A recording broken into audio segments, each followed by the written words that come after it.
One of the most important but overlooked components when you're starting a business is something called profit margins. Do you know what profit margins are? In 2018, I was having a conversation with my brother, and I had told him that I'd made $100,000 because I had started an ads business.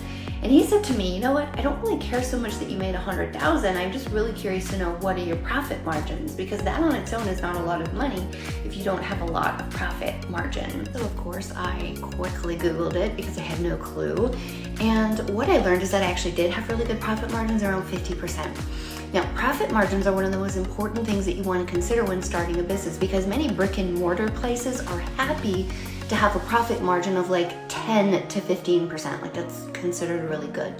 Online businesses can be quite different. So with my ads management business, when I was just doing it by myself, my profit margins were usually around 50%. And what that means is, out of the money I made out of that 100,000, 50,000 went to my actual bank account, okay?